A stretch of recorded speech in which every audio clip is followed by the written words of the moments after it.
Long time no see in Soccer We Trust YouTube fam. How are you guys holding up? Let us know in the comments after you hit like and subscribe if you haven't already, as we finally start looking ahead as opposed to looking back.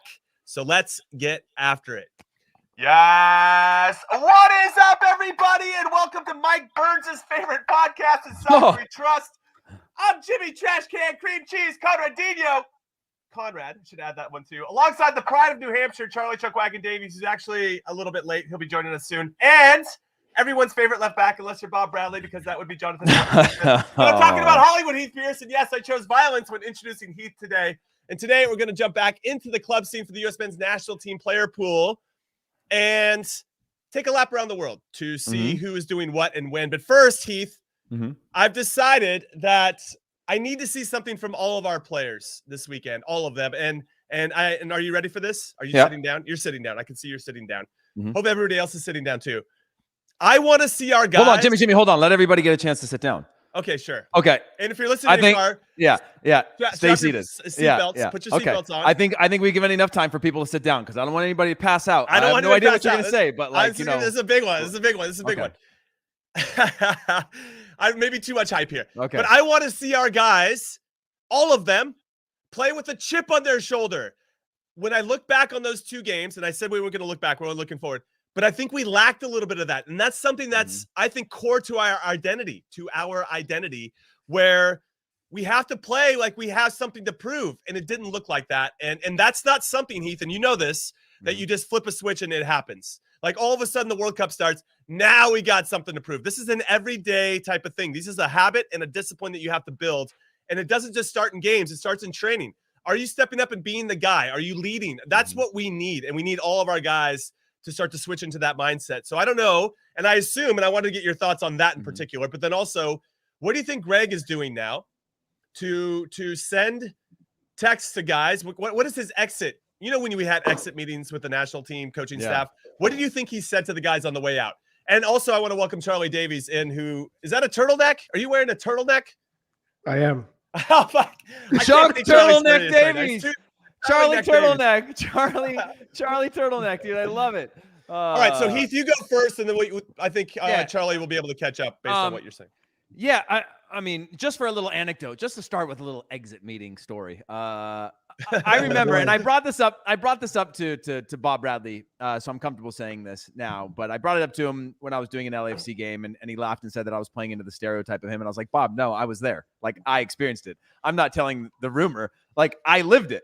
And so we played US-Mexico. Wait, pull it back. So you said something on air when he was coaching LAFC. No, not on air. I was out. It was one of the few times I went out to LAFC training grounds, like midweek, you know, when they have like a media day, very early on. And when Bob was still there, and I was telling him that I told the story about how, you know, Bob is a tough love kind of guy, you know, and like the nicest thing I think Bob ever said to me was, that was okay. And that was Bob's version of saying, you did well, but I'm not going to give you too much. I'm not going to give you too much, not too high, not too low. And so it was against US-Mexico. We played the 2-0. It's the Dos a Cero in Columbus, 2009. You know, red card from Rafa Marquez. Huge game for us. The wind is going sideways. It's a wild game. It was a crazy day. It's still a pro Mexico crowd, oddly, even though there was like all these like really borderline illegal ways of not giving tickets to like the Mexico fans.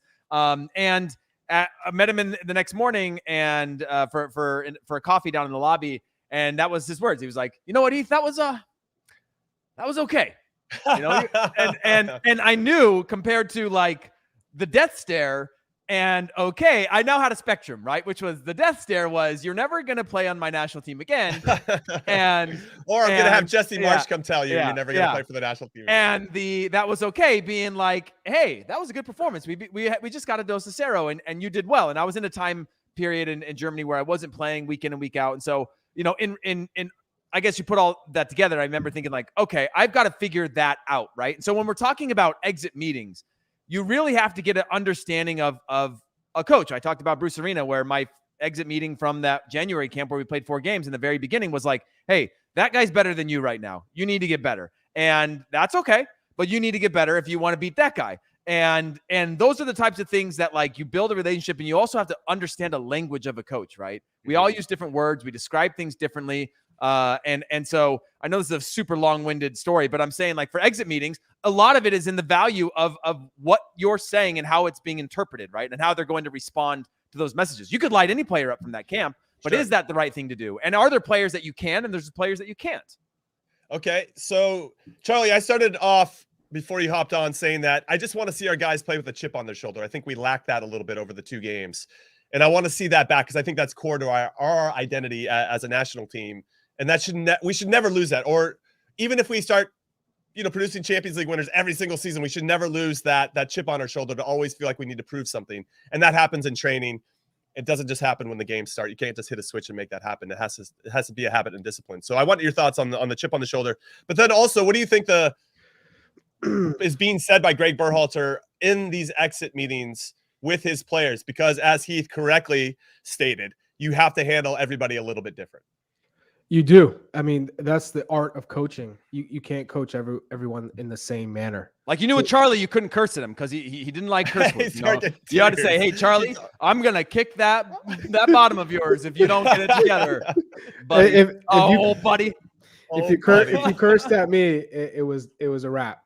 Gosh darn it, Charlie! Doggone it! I think stop being offside. Yeah, seriously. I think the exit, when you're talking about an exit interview, you're basically saying what you did well, what you didn't do well. How many players did well? We've already gone over that. No one understood the tactics in his mind. You didn't play to the way you were supposed to and how I thought we were going to play. But that's beside the point because players had to change because it wasn't going to work. Whatever the style was, it wasn't working. The where the players were set up, we shouldn't have been playing out of the back, period. So it doesn't matter if guys weren't in the right passing lanes. It's just a period. Period. Yeah. I just think right now it's about, okay, guys, we have to get back into the right frame of mind. And when we were playing at our best, in particular games against Mexico, we played up to a certain level because Mexico was the better team. We played up and we played really well. But then when there are so many instances where we played down and we played broken, guys weren't aligned. So we all have to get on the same page. And I think from now until the World Cup, it's going to be constant dialogue. Think about how much free time that we had when we were playing for our club teams. You had a lot of free time. So if you really care about the World Cup, if you care about representing your country, you're going to take the time to look at diagrams of how to play through Wales, how people have beaten England. I'm sure there's tons and tons of clips of England getting broken down, Wales getting broken down, and Iran getting broken down, and vice versa, how they've broken down opponents and how the U.S. is going to come together to win these games, to get results, to get through qualifying. So it's got to be a positive spin. If you're a coach, you're getting in the mentality of that happened, we learned from it, it sucked, but we're going to be better for it. And we're going to head into Qatar as a group unified on the same page. And I'm going to go and get the most out of each single person. In particularly my big players, my stars who did not show up in this last camp. Weston McKennie was way below par. He's got to be big. Christian Pulisic, I know you're not playing with your club. I know there's a lot of outside noise and where you're going. Are you going to AC Milan? What your next club is? I want you to be big for me. And how you're going to be big for the U.S. men's national team is by playing to your strengths. Right. One exit meeting I had with Bob. It was end of 2009, before obviously the big January camp in 2010 and the World Cup in 2010. And it's in Denmark after we played against, was it Slovakia and Denmark? We had a lot. Those were all exits. Like that was when, that was the last time he was going to see a lot of the European-based guys. That was when Bob talked to me about how spoiled California players are and the California kids are. Like it's more like the group of like the Robbie Rogers, not Charlie Davies, but Sasha Kleshin, like Benny Feilhaber, like that group. Yeah. He literally was like, I don't know what's wrong with these guys. They're just so spoiled. and I remember being like, well, I'm glad he doesn't think Modesto's part of California. Yeah, well, it kind of isn't, you know. I'd like to think I wasn't part of that either, even being a California kid. But I remember sitting down with him. There was like a weird hotel where they had this big lobby at the bottom. And so we sit down, and I don't know what the hell Bob's going to tell me. He's like, so look, you, you got a 50-50 chance of making the team. And at that point, I was like, yeah, I'll take that. Yeah, I'll take that. I thought Coin. I thought it was 10%, 10 10-90. So I'll take 50-50.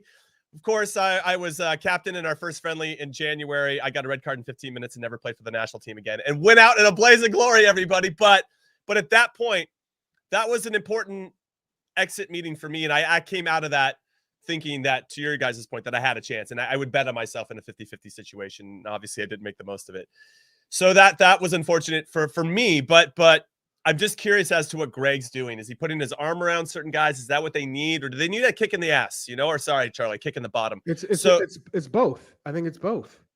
Yeah, you can do both, right? You can have that conversation or say both things in one conversation. So I'm curious. So let's look ahead now. We have a big preview. We'll run through everybody that's pretty heavily involved in our national team. We'll start with Christian Pulisic, though, because this is a big game for Chelsea. Not only for Christian, but Chelsea overall. Graham Potter is now going to be in charge of his first Premier League game. They're playing away at Crystal Palace at Selhurst Park. I don't think that Chris Richards is going to play.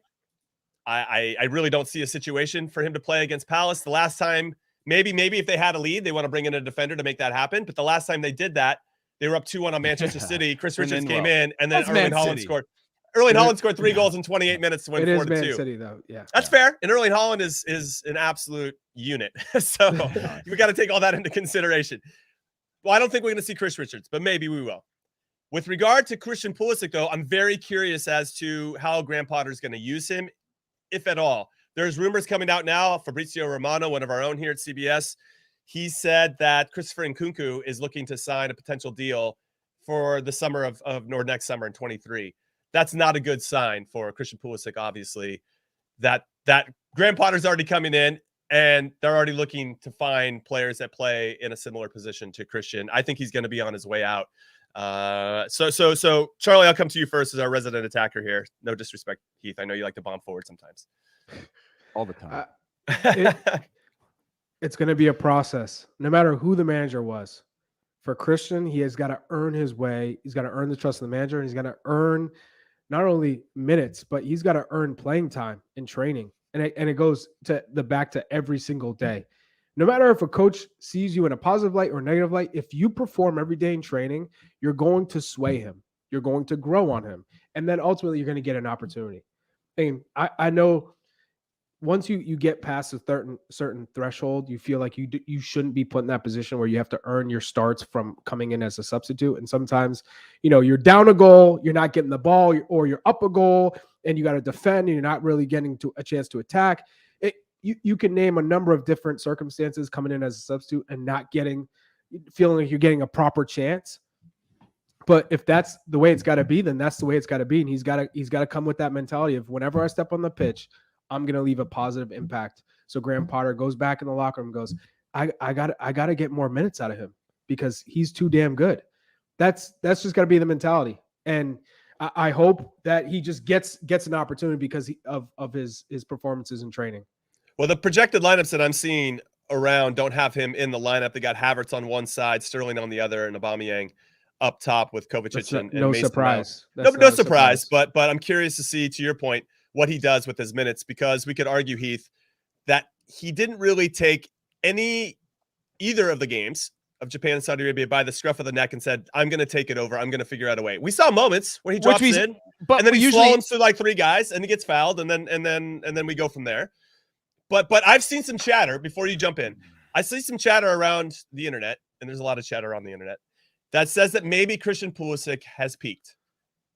And I don't know if that's necessarily true. The guy's only 24. He's got plenty of time to have a renaissance or whatever. But it does seem like he's stagnated in some ways. And it doesn't help that he's not playing, obviously, regularly. Which means in a lot of cases, in most cases, you need a change of scenery. And yes. You need to go somewhere where you're going to get an opportunity, where a coach fancies your game. That's typically what happens across the world. Guys peak maybe in a club. At that club, you've maybe peaked. So you got to go to another club. And typically, it's not a sideways step. It's probably 1 step back to go 2 steps forward. But all of a sudden, you turn from a guy who's not really playing or playing here and there to you're the guy. and you're playing every week, and you turn yourself into the guy because you're starting every week. And I think that's what he needs to do at this point.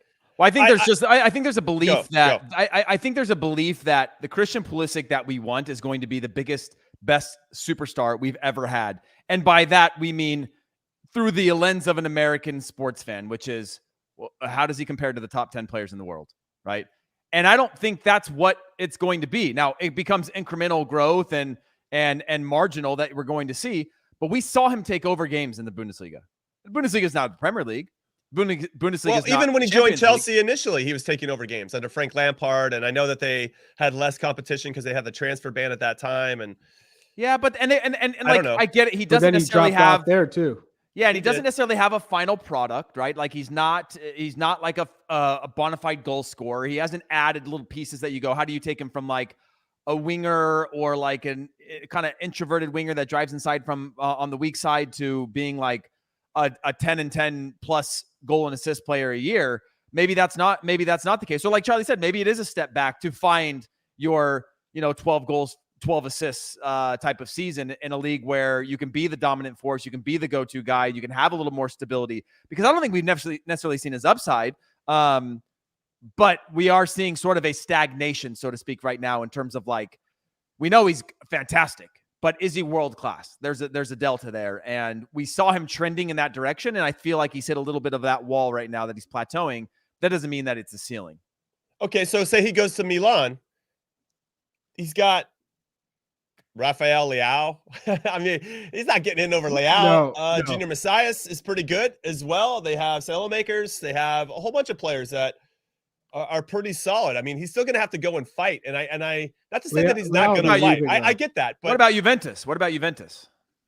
well, when Chiesa comes back, Di Maria, it's just, I just don't know if he's going to be. Di Maria is no spring chicken anymore. No, he's not. But he still gets goals and assist contributions pretty consistently when he's on the field. Charlie, go ahead. And they're in a wing-back system. I would say he would only go to Milan if they sold Leao. And yeah, that's true. And I could see him getting the playing time there at least, and then it's up to him to try and figure out how to have success in that league. Remember that the Serie A is not a league that's wide open and not physical. I mean, it's so tactically rigid and physical for Christian Pulisic. I don't know if he's going to get the room that you would want him to have in that type of league. I'm thinking more like playing on an Ajax, where you're going to be playing Champions League. It's an open league. He's going to have a lot of space. That's where he can grow into becoming the best version of Christian Pulisic, a little bit less pressure. And then from there, you're playing Champions League matches where you can, still elevate in Champions League. That could be a great spot for him. A Dutch league, yeah, you're not playing in the Champions League teams every week, but you are in the best team. You're playing every time, and you still play at top level competition in Europe. Ajax would be a really interesting move because of all the things that you mentioned, and because their players are on Ajax for any one of our young players. I mean, but that's also because I just have an obsession with like, I want our players to go there as the next step. Like MLS should just form a full, like an exclusive partnership with Ajax and PSV, and that's it. You go one or the other if you get sold, and you got to start there because like it's a great stepping stone into the amount of stars that have gone there first from their home countries and then became the big stars, especially mostly for our attacking players, but even like players. John O'Brien played at Ajax. He got identified at 16. He grew up in my area, John O'Brien, and we were like, who's the kid? We'd go look at tournaments. Who's the kid that's getting scouted by Ajax? Because even then there was that vibe about what Ajax does and the players that they produce. And then Beasley, DeMarcus played it with PSV as well. That would be amazing. I would love that to happen. So let's talk now. Keep it in the Premier League. Let's talk about Leeds. They're at home to Aston Villa. Jesse Marsch has come out and confirmed that Luke Ayling, Liam Cooper, and Junior Firpo are all back this weekend, and Rodrigo could return from a shoulder problem. Those first three names are all more defensive-minded, but the Rodrigo one is interesting because when I look at Leeds, they've got Bamford, who looks to be back at full health at number 9. You got Jack Harrison on the left side, former NYCFC product.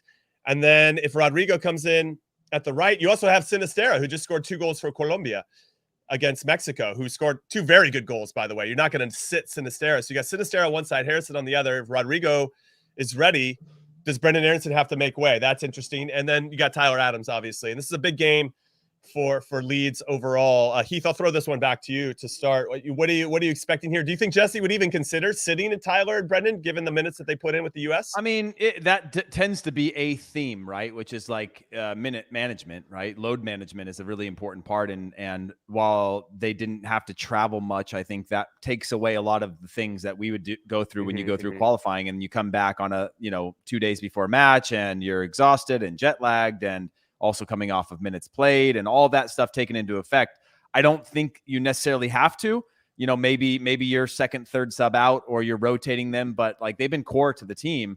So I think that you continue with them and also, make that statement that we're building a Leeds America now and you can't turn your back on them when all of our fans are. You got to ride with these guys because they are helping your team get results right now. Okay. And then Charlie, Brenden Aaronson didn't start against Saudi Arabia.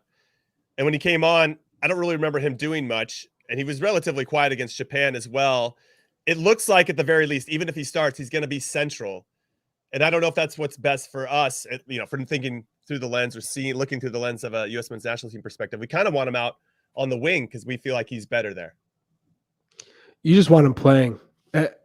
Let's be real. I mean, I want him just having minutes, just continue to compete. And he's got to get stronger.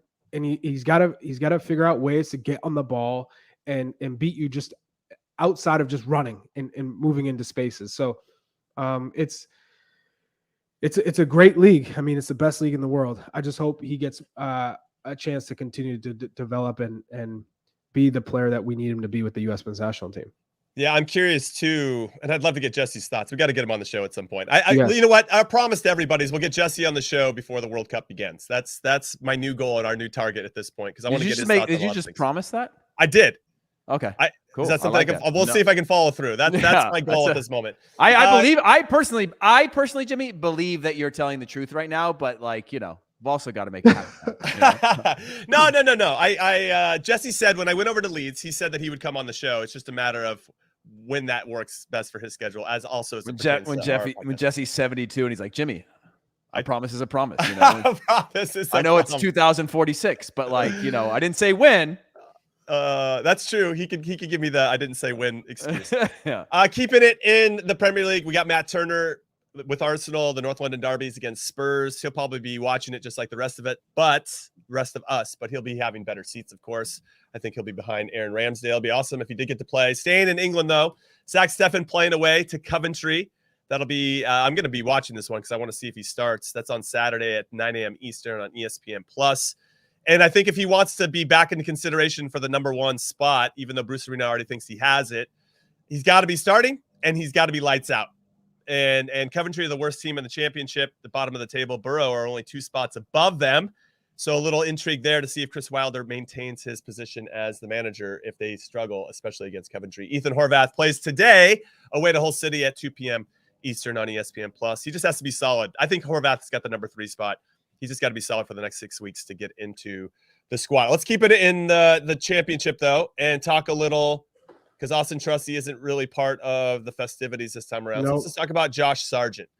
So his squad, Norwich, are playing away to 19th place Blackpool. Now, Norwich are in second. It's a bit of a tricky one since Norwich look to be without 6 normal starters due to injury. So we'll see how that impacts the flow of the game and the opportunities that he gets / creates for himself. Charlie, what do you want to see from Josh Sargent? And then we can maybe talk a little Ricardo Pepi and Jesus Ferreira as well. First, he's probably extremely disappointed with his I thought he was going to get more minutes. I'll be honest. 45 minutes, the second half, where we clearly couldn't do anything against Japan. Kind of tough. I think he's very disappointed with his time, and not only that, just what he was able to do with that 45 minutes. Whether you think it's a good enough chance for him, but either way, there was that one play where he was played into space and then dribbled into the other team.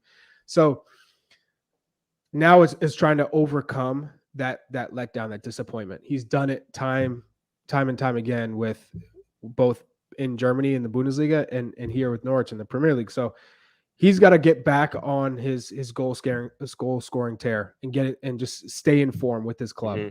I think if he stays in form, he's in the team. Yeah, you agree?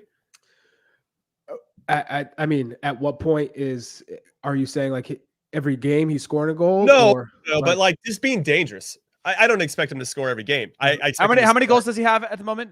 Is it 6? I think he's got 5. 5. And that's second. Good for it's 5 or 6. Hold on, I'm looking right now. But either way, like he's second in the say, Golden Boot race right now. Yeah, I would say he's got 6. If he's at 9 or 10 come World Cup, I would say he's in because he's at least personally, I think that's a form that you want, like a good enough form. You can't get into form because then we have to talk about Jordan Pefok. 1, 2, 3, 4, I think Jordan Pefok's going to the World Cup, guys. Like, he should be going to so. the World Cup, 10, but 11. Greg doesn't rate him, dude. He's my Edson Buttle. Norwich's got 11 matches before World Cup. Forgot about that. He should have before the World Cup goals. begins. How about the roster though? How about before the roster? So I mean, that's only the 2 last days, game. right? The last game is November 12th. So 10 games. November 5th is the last game before the roster. He's got 10 games. You think he needs 3 or 4 goals to make the roster? I think he needs 5. Damn, Charlie coming in hot. 5. Just because Pefok, I think, is coming in. I think Pefok goes to the. He's undeniable. As long as he maintains his form. As long as he stays healthy, and he's playing every week, starting for Union Berlin, and they're on this tear. There's no way he does not go to the World Cup. There's no way. There is no way he's not one of the 26 players because we are lacking a goal scorer. So how can you not bring someone who's scoring goals in the Bundesliga? That just doesn't. I get you. It's like okay. So he's got a lot of games coming up too. Let's talk very quickly about Jordy Pefok. They're traveling to Frankfurt, and his team Union Berlin is on top of the Bundesliga right now. But they're going to face Europa League champions, the reigning Europa League champions, Eintracht Frankfurt. Now, Union currently hold the longest unbeaten run in the German league, notching 11 wins and 3 draws in their last 14. This could be a tough matchup for Urs Fischer, the manager, who just got a contract extension in the international break. Congrats to him. Now, they have a lot of games as well. They got Eintracht, then they have a couple of Europa League games against Malmo. Braga. They've got Borussia Dortmund. They'll have Braga at home. They'll have Mönchengladbach. That one will be, obviously, for Joe Scally purposes as well, something that I hope Greg will be watching. And they got Bayer Leverkusen. Oh, these guys aren't stressing, dude. They're top of the table. They're top of the table. I get that, but I'm just trying to say for these games, how many goals does Pefok need for you, Heath? I'll come to you on Jordy Pefok. I want to hear from you, Charlie. Weirdly, I think he's got to keep scoring. Like, yes, I agree. We saw this with what's his name? Brenden Vasquez, right? Brenden Vasquez was all the hype on the form that he was in. You go 3 weeks. 3 weeks is a lifetime in national He came on the show and we jinxed him. Yeah. 3 weeks is a lifetime in the national team era, building up towards a roster and form and like, can I trust you? So I think he has to keep scoring too because I don't think Greg loves 4 him. goals. He doesn't love him. That's for sure. I'd say 4 goals, so 1 goal a week. Yeah. And you have these midweek Europa League games. You have the DFB Pokal game, but I don't think he'll play that. But either way, if he just keeps scoring and he's playing, I know he plays in a 2-striker system. I was about to say that. That's and Geraldo Becker, his partner, has been awesome too. Awesome. But screw the system. Right? At this point, how can we select players based on system? Get the best players available at the camp, then adjust, then figure it out because you have to adjust in the World Cup. You might have your one system, then Japan plays you a certain way, and guess what? You got to change it. And maybe it's a half substitute at halftime, and you're saying we're gonna go 2 strikers up top, and we're gonna absolutely flip this game upside down and change our approach. And then next thing you know, you have a goal scorer who's in the box, big body, and you get that crucial goal because the ball was whipped in and he was there to time it. That's a lot of Bruce Arena influence in you, who just wants his best 11 players on the field, and they'll figure it out in some capacity. And there's a lot of truth to that. John Brooks is way out. I mean, that's true. That's true. All right. He's not even playing. Like it's one thing if he was playing somewhere. Yeah, he's at Benfica. He's not playing. He's not even in the conversation. John Brooks made his own plans for November. That's how far out he is. Like he might, he's got his own thing going on for November. Like, okay, I'm not free anyway. I got other things going on. Heath, as punishment for your Matt Turner being down on yesterday's podcast and our 3 up, 3 down over the window, which is unbelievable. We're gonna kick you off the back half of the show, but before I let you go, yeah, you're out. There's got to be. Listen, there has to be more accountability. Listen, we want more accountability. We want more accountability for our national team. It also has to extend to the podcast. I got a text from Turner being like, is Heath out of his mind? Listen. I tried to text Turner and it said return to sender. You know, I got that green bubble. You know, he left it was you like on red, dude. A new number. Who dis? You know, like that's what I got. So let me give my final thoughts as. Well, no, we'll talk about. I want to hear. You're our number one Ricardo Pepi fan. Yeah, and I wanted to get your thoughts on him before we kind of left and took our break and kicked you off. Dude, I mean, honestly, I think that he probably left camp disappointed as well. Every striker did, but it's the same thing that we looked through. We went to Jesus Ferreira because he found a little bit of form in our qualifying, but it wasn't like our systems ever catered to a top striker and putting them in positions to be great. And when they did, our strikers have tend to convert. We've had a few big misses along the way and players sort of that being a shining thing. But he's one that's now back in his club situation, and he's got to be like, hey, I got to continue this form. I feel good. I'm happy. This was a little blip. It's one of those situations where you're like glad to be back in your club situation because you're like, this is where I'm going to like make my national team. This is where I'm going to go to a World Cup right here at the club. And so I think he's got to have, another guy that I think has got to have 4 goals. I think he's going just because he kind of fits between a Pefok and a Ferreira. I think he has this versatility that I think Greg likes. And if he's playing and contributing, I think he still goes to the World Cup, but he definitely needs to find form that he hasn't had in a long time. All right, Charlie, I want to get your thoughts about Ricardo Pepi, but we're going to do it after the break so we can chuck Heath Pearce. Wait, let me have my statement. Guys, I accept my punishment for being kicked off the show for a half episode. Quite frankly, I thought that I wasn't going to get sent the link for today's show to jump on. So for you guys to give me a half to redeem myself, and also while creating a little accountability in my life, I appreciate that. So I accept the half match ban. I accept my mistakes, and I promise to be better for our audience, for everybody in the comments, for everybody listening. I apologize. Hope you'll forgive me, and we can go back to attacking Jimmy. Well, plot twist, everybody. We got Jonathan Bornstein joining us for the second half of the show. All right, everybody, we're going to take our first and only break of It's Soccer We Trust. When we come back, we're going to be here without Heath. We'll see you right after this.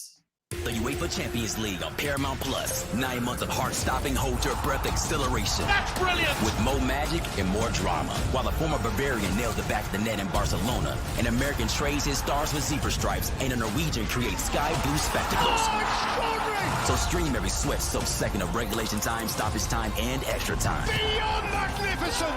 This is the best of the best of the best. This is the UEFA Champions League. Stream every match live, exclusively on Paramount Plus.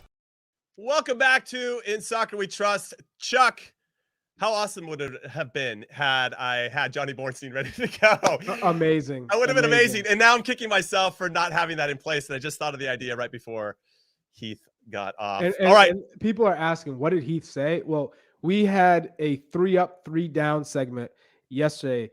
And to start with downs, because we wanted to start with the downs so we could end on the positive. Heath went first. And his first down coming out of camp against Japan and Saudi Arabia, his first down was Matt Turner. What? It's like the only up. He's literally the only up. He starts with the played, and he's gonna go. That's the first person that comes to mind as you're down. So he got a caution. He's out. He got first he got a caution, and then we got VAR involved. He actually got sent off. And now, Bob says Heath doesn't fit the system. You know what? We're system guys over here. That's just how it goes. I don't care how good you are, how good looking you are, you're out. So, Chuck, let's talk a little bit about Ricardo Pepi. I want to get your thoughts as a resident number 9. Pepi, last time out for his new Dutch club, Groningen, he scored, and they were up 1-0, and he got subbed off, and then they lost 2-1. Coincidence? I think not. Keep that guy on for 90 minutes. I think he's going to get the start. They're at home this time around, but they play AZ Alkmaar, who are 3rd in the Eredivisie and haven't lost this season. They got 5 wins and 2 draws. And he's going to be, I went and did a little bit more on this because I want to see who he's going up against, because I think that's going to be really important. They've got a 23-year-old Dutch center back, Sam Bukema, who has been very good this season, and the highly rated 18-year-old Dutch center back, Maxime Dekker, who's going to fill in for the injured Bruno Martins Indy. I mean, I guess it doesn't really matter who he's playing, but I wanted to see that type of competition. Alkmaar are a very good team. What do you think? I mean, we kind of know what we want to see from him. It's goals and assists, of course, and he's supplied that over the last 2 games for Groningen. But I wonder how he's going to look coming out of this break. And I guess, what do you want to see from him in particular, knowing that he's with a new team, he's still trying to find his way. He probably will start.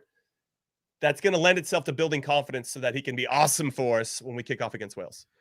I think the best part of this window, the win of the window, was that these European guys for their internationals were in Europe. Yeah. So that excuse of like cross-continental travel for international games, friendlies, does not exist. So you're not getting benched on the weekend. I mean, so I expect Ricardo Pepi to play, and he's just got to focus on one thing and one thing only, and that's scoring goals. That is it. That is it. Because he got a loan there to play, but ultimately to make a World Cup, you got to score goals. Yeah. Just playing in the Dutch Eredivisie for Groningen is not going to do it. He's got to score goals, and he knows that. I'm sure Greg Berhalter told him, "You're my guy. You know how I feel." But I need you. You need to give me evidence of why you're my guy. Yes, we need you to score. I gave you this call up to show everybody that you're still involved. Get your confidence back up, but you got to go back to Holland and score goals. Otherwise, I'm taking goddamn Jordy Pefok. Yeah, really. So I mean, at what point do you think we have to have those types of conversations? Or do you even have that? Or is that just something you're talking about with your coaching staff? Or it should be. Some players will respond to that type of feedback. Yeah, it should be known universally. If you're a player on this team, you need to perform when you go back to your clubs to come to the World Cup. Outside of the guarantees, Tyler Adams, Weston McKennie, Christian Pulisic, they're guaranteed. No matter what, whether you like it or not, they're playing or not playing, they're going. They're that. Yeah, sure. They're that central and important to the team. So a player like Ricardo Pepi, who's gone in and out, Josh Sargent in and out, Jordan Pefok in and out, and on the outside looking in, you have to go to your club and stay consistent. The problem is Jordan Pefok is like, hey, you told me to keep going and score goals and prove myself. I'm doing that. I'm doing that in the Bundesliga. Some of these guys aren't even playing, and some of these guys are definitely not scoring. How are they getting called up over me? But guess what? Right. Sometimes that's how the national team works. For whatever reason, coaches have their favorites, their guys, and their system, and that's it. So you just have to. All you can do is continue your form, and it always comes back to when stuff gets ugly. When you look at these games, things aren't working. Guess what? He has to revert to giving you an opportunity because you are the only one who's scoring goals at the highest level and playing every week. So that's why he's got to be hungry, man. You got to see the hunger, right? Yes. That goes back to my chip on the shoulder. Are we seeing your body language? Like, I'm going to do whatever I can to score, and I'm going to be pissed if I don't, right? There has to be that type of. Are we seeing that on the other side though? Are we seeing that on the defensive side? Because we haven't gotten to the defenders yet. Okay. But I do want to get there. Now let's talk about some of the injured guys. Timo Weah apparently is back in training, which is good news. I don't think they're going to rush him back, of course, which is probably good news too, because we need this guy to be fit and sharp. Game fitness, though, is so much different than just being fit for being fit's sake, right? And we can talk about the mentality of that in a second, but I want to talk about these injuries first. We got his 7th place Lille travel to one of the surprises in France, 3rd place Lorient, who have won all 3 their home games this season. So we'll see if he gets any minutes, if he's in the 18-man roster. That's what I'm curious about. We have Yunus Musa, who's listed on the injury report as out for Valencia and their away game to Espanyol in La Liga. Gio Reyna has been pronounced as out for 7 to 10 days by Dortmund manager Edin Terzic. Which means it's not a serious injury at all, which is right. Great. That means they're just, that's true. And that just means they're being very protective of him, and I'm okay with that. There's never been a strain in history that's been diagnosed as just 7 to 10 days, right? It's tightness. You just got to take a precaution, take some time off, recover, and then you're able to ease your way back into training. And we have Reggie Cannon, who got a bit of an injury in camp. We'll see if he plays this weekend in the Portuguese league, even if he makes the 18. He's not on the injury report for Boa Vista, but we'll see. He didn't help himself anyways. That's true. With the U.S. men's national team camp. And then Eric Palmer-Brown was another injury who didn't play. He was slated to play, from what I understand, for 45 minutes against Saudi Arabia, but had a bit of a hammy strain. That didn't help his cause by not getting the opportunity to maybe play better than the guys that weren't playing that well. I will see if he even is in the 18 for Troyes in their game against 17th place Reims at home.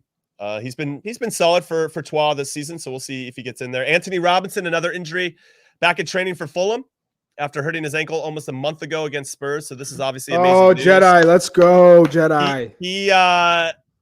They're saying there's no exact timetable for his return, So we'll see if he's in the team when Fulham hosts Newcastle at Craven Cottage on Saturday. Also, this will give us a chance to see the continued steadiness of Tim Ream, who's probably in the best run of form that he's ever had when playing in the Premier League. He's obviously had opportunities to play in the Premier League before, but I think he's never been this consistent. And maybe because he's got the captain's armband, maybe the system under Marco Silva, everything's just kind of coming up roses for him at the moment, but he's been very, very solid. And I look forward to seeing how he performs against a revamped Newcastle team that is flush with oil money. Alexander Isak. Yeah, go ahead. I got to come at you. What's up? What are we supposed to do for the center back positions come Qatar? In your mind, of all the center backs available, what's the depth chart? Who's 1 and 2? Oh my god! And let's it's so say blurry though. Let's say CCV's hurt. Cameron Carter-Vickers is also out. Let's say everyone's healthy at this point. And I know Cameron Carter-Vickers would have been great to see another couple of games with him with the U.S. men's national team, because it's hard just to watch them at club and you don't get to see them with the group. I get that, but given everyone's healthy, who's 1 and 2, and let's say they have a bad game in the first game against Wales. That can't happen, by the way. It gets back to what I said before. We need that belief. We have to get that belief again, not only from the core group of the players and the coaches, but also all the fans back home, man. We just want to have that little bit of spark of belief. Go ahead. What do you got? Who's your 4? And would you bring in somebody who's not there? I would consider Tim Ream at this point. I know I've been harsh on him in the past, but if we feel like Wales is going to take notes from Japan, they're going to take notes from Saudi Arabia and sit back off of our center backs a little bit, then you might want to consider bringing in somebody that can pass a little bit better than our current options. What about just dumping it and just getting guys high and then having that? That's another thing. But that plays into Greg's style, that he wants to high press, higher up the fields. But do we have the players that really want to do that? I don't look at Gio Reyna and look at him as somebody that likes the high press. I'll just say that. Weston McKennie will do it, but I don't know if he really wants to do it. Pulisic will do it, but he's another one that, like, when I look at, I'll use this as a comparison. Brenden Aaronson, that dude loves to press. That's why he fits Leeds' system under Jesse Marsch. Tyler Adams is the same. Those guys like to press. Those guys has energy to go win the ball. Those guys are hawks. When I look at McKennie, when I look at Pulisic, when I look at Reyna as examples, I don't see that same sense of urgency from them. Will they do it at times? Yes. But in that type of system, that type of pressing has to be consistent. Because if one person, you know this, Charlie, if one person isn't running with the same urgency and everything, it's the first domino that goes, and now everybody can be potentially caught out of the position because they're all trying to press in a certain way. So I do fear a little bit with the long ball and trying to win that second ball if not everybody's bought into that high pressing system. So if we are going to sit back a little bit, then I think Tim Ream is a good option. John Brooks for me is out of the picture. It feels personal. Yeah. That one's out. But Tim Ream is actually a player, and I mentioned this before, that was kind of like Greg. Good passer of the ball, good understanding of how to play, good communicator, not very fast, not a great athlete. And I see Tim as that. But if we're going to sit back and need somebody to spray it, especially a natural, what I think's hurting us too, and against Saudi Arabia, you got Serginho Dest, a right footer playing left back. You got Aaron Long playing left center back, a right footer. Now, I played left center back for the national team when I had Eddie Pope or Gooch or whoever next to Jada Merritt next to me. And I had to be very good at going from left to right and hitting that switch like within a 0.2 seconds. I had to make that decision way before the ball got to me if I saw Cherundolo with a little bit of space. But I don't know if we have that or if we're thinking that, but it's better if you have a left-footed player. It's a little bit more deceptive if you can hit across your body that way. So Tim Ream for me it should be an option and should be part of the conversation because I think Wales could sit back, Charlie. My brother is absolutely loving this. You can see him, JB Davies 16. He's been calling for Tim Ream to be included because he plays every week in the Premier League. That's his argument.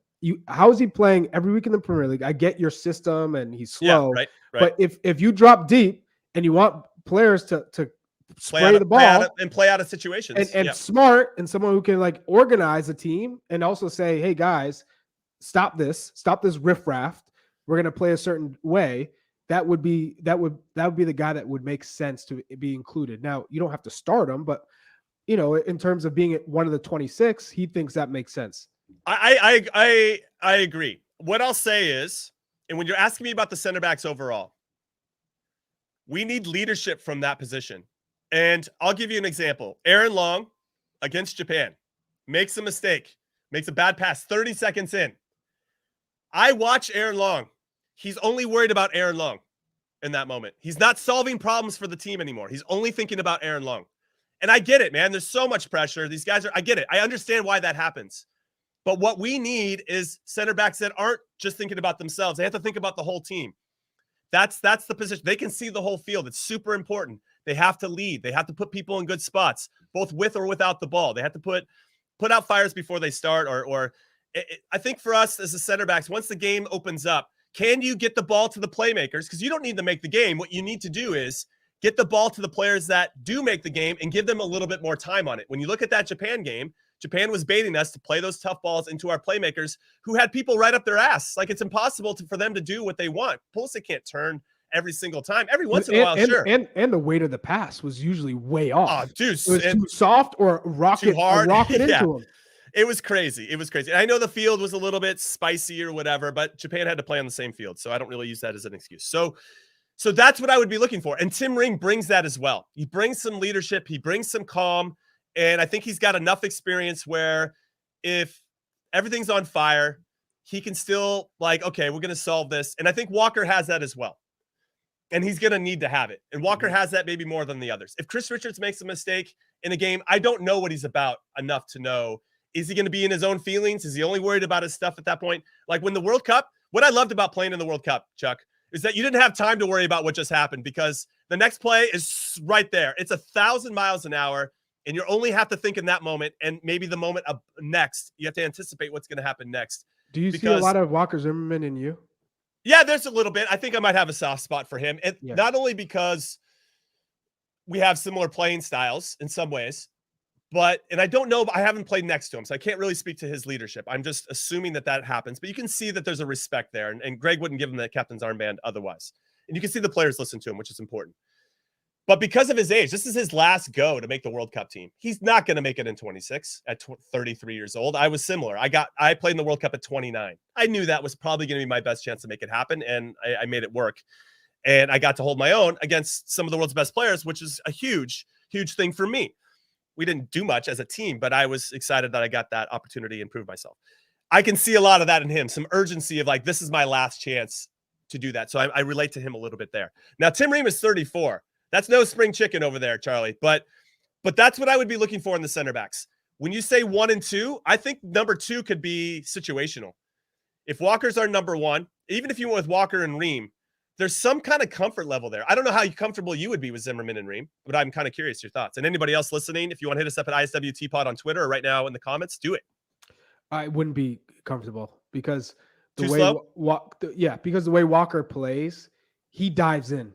He goes for challenges and in a lot of cases it's almost 50-50. You bet on yourself, but in a World Cup, it's easy to get turned. Much easier to get turned. And when he is out of position, I don't have confidence in Tim Ream to cover the when teams try to exploit that space. Mm-hmm. I don't think he has enough pace to get there.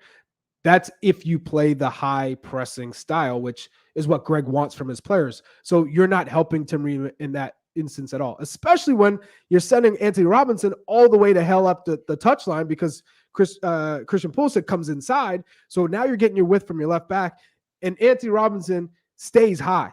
So now you're asking Tim Ream not only to cover the space in behind Walker Zimmerman when he goes up, but also to get to the touchline. We've already had that experiment with him and John Anthony Brooks. It's a no-go. You are not putting your team in a position to win games if you're allowing a left center back like Tim Ream playing so high up the field to cover one area and another area. Yeah. Well, what do you think, though, about his – he's already obviously has rapport and an understanding of Antonee Robinson. I think that gives him an advantage as well. It's like really evident. And you're talking about Wales, Daniel James. You're talking about England, go down the list. Rashford, Sancho, Raheem Sterling.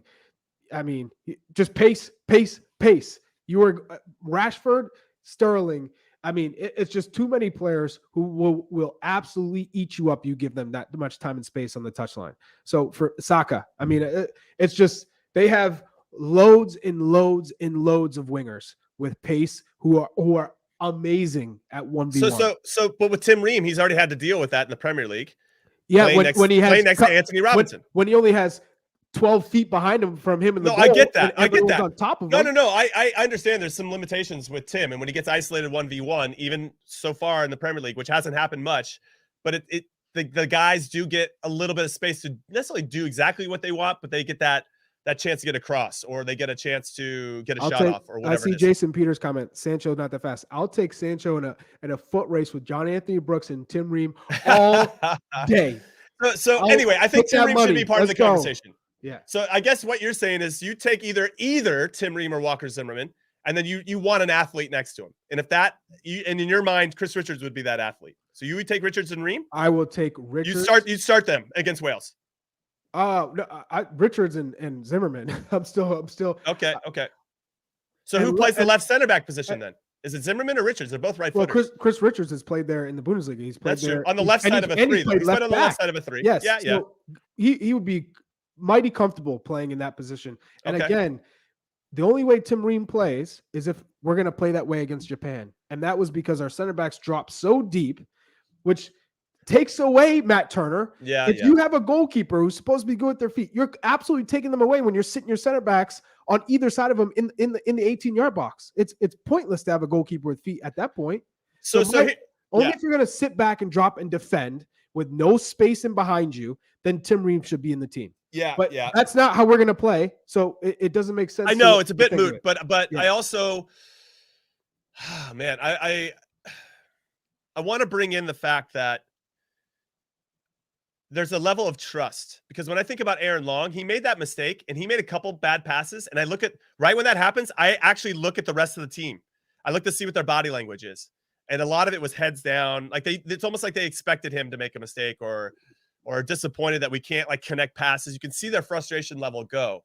And I wonder if an Aaron Long wasn't starting and a Tim Ream was, what kind of trust the rest of the group would have in that particular player in that area of the field. That's just something that we don't need to answer now, everybody. But I just want you to know that that's something that I think that Greg Berhalter needs to take into consideration when making these decisions. Felix Santos, great comment on YouTube. I'm not high on Ream. He's always underwhelmed with the U.S. But if GB insists on playing out of the back, you have to consider him. That's spot on. Yeah, spot on. And I think that connection with Antonee Robinson playing week in and week out, or training every day with Fulham, I think does make a difference too. And you have to wonder what what Saudi Arabia, or no, Wales are going to do. I've got it all wrong here with regard to that. So anyway, this is what's interesting is I think both center back positions should be up for discussion right now. But if you're a coach, you want to build around at least one. And I think Walker Zimmerman's the one right now. And Nashville's in a pretty good run of form, 4 wins and 2 draws in their last 6 games. They're also fighting. We're in the last couple weeks of MLS. That's my favorite time of MLS, frankly, Charlie, because all of a sudden things are tighter and there's a lot more riding on all of these games. And so I love that. And I love the run into the playoffs. And I think that's going to help. Now, if any of these guys lose early, that's going to give us some concern in future podcasts because they're going to be sitting for a while. And I know Greg has talked about having an early camp for those guys, but we'll get there when we get there. I do want to finish this podcast, though, with Weston McKennie. Yes. Because there were some flashing lights of concern, I think, around his 2 performances where you can see, obviously, his quality, but you can also see that he gets casual at times and maybe isn't running as hard as we'd like to see him in certain situations. Now he returns to Juve and he's going back to a Juve team that are under a great deal of pressure, including their manager, Maxi Allegri, who many have asked the board to sack. We got Rabiot and Locatelli both coming back from injury. So it'll be interesting to see who Allegri elects to play in central midfields. They take on Bologna this weekend. Are you afraid at all that if Maxi Allegri stops playing Weston on a regular basis, where do you think Weston's head's going to be at? We got like 5 weeks, 6 weeks before the Ross. I worry about where Weston's head could be at if all of a sudden he's not a first choice selection or somewhat first choice selection for Juve. Well, I don't, because World Cups are an opportunity for these players to earn a new move. True. So if Weston's not playing, and Juve's situation is not great. This just the club. It's trending in the wrong direction right at the moment.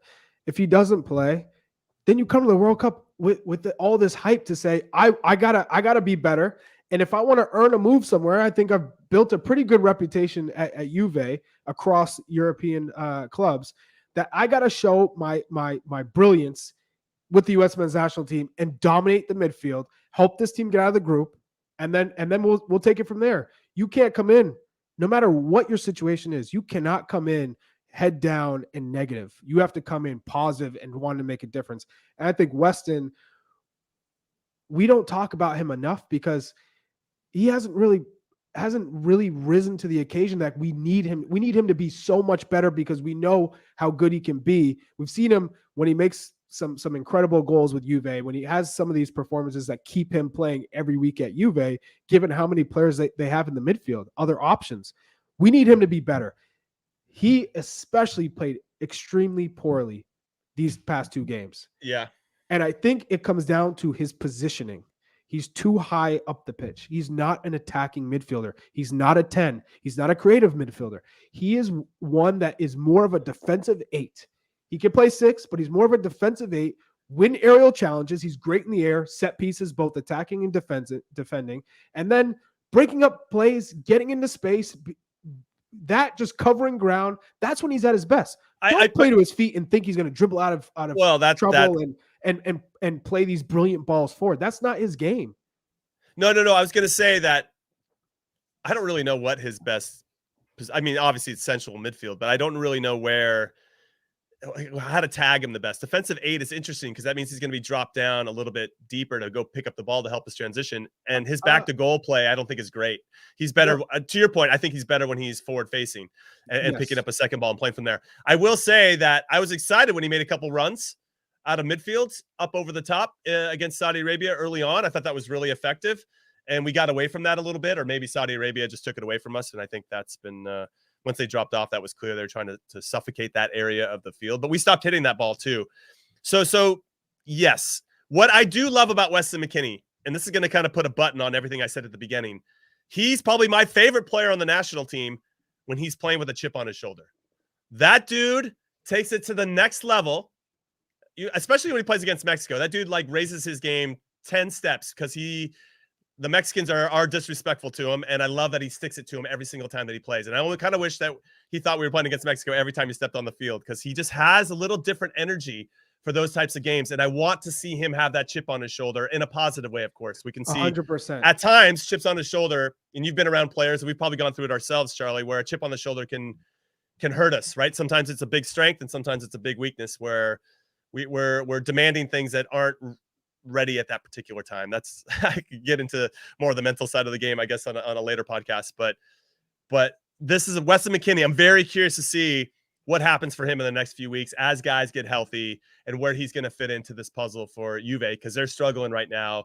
And I think Maxi Allegri is only going to trust people that are going to go out there and get him results. And and Weston has got him results in the past. So I know there's some trust there, but I wonder when it looks like this. So it'll be really interesting to see. Final thoughts, Charlie. You got anything for us ahead of this big weekend return of the club game around the world? Just want to see our guys go out and have some performances that we can start talking about, just clapping, saying, hey, guys are scoring goals. Guys are getting clean sheets. Matt Turner and Zach Steffen are both playing and getting clean sheets because I would like to see these competitions. Guys who are going to be fighting for spots in different leagues who are playing are performing and pushing one another. Yeah. That's the mentality we need right now is everyone's pushing each other to be better. So I want us to, coming in Monday saying, hey, did you see this performance? Did you see this performance? And talk about these positive moments from our national team pool guys. No, I love that. Inject that energy straight into my veins, Chuck. Also, I want to see that chip on the shoulder. And in some ways, I want to see our guys having fun. It didn't look like they had fun in any minute of those 180 minutes we had in our last 2 games with the national team. So hopefully that'll change with the club scene. We'll wait and see. We'll obviously talk about it on Monday. So my final thoughts are, thank you so much for listening to In Soccer We Trust. Please take a minute to leave us a rating and review on your favorite podcast platform. We're on Apple. We're on Spotify, Stitcher, anywhere you listen to podcasts. We're also available on video here on the YouTubes. And for those that don't know, go over, hit subscribe, find us on YouTubes, and make it happen. All right, so on behalf of Des, our producer Alex, and Charlie Chuck Wagon Davies, and Hollywood Heath Pearce, who has now fulfilled his requirement of the ban, I'm Jimmy Conrad saying thank you for listening and listening and watching and watching. I said it twice to make sure you guys are paying attention to In Soccer We Trust. We'll see you next time. Have a good weekend. Later.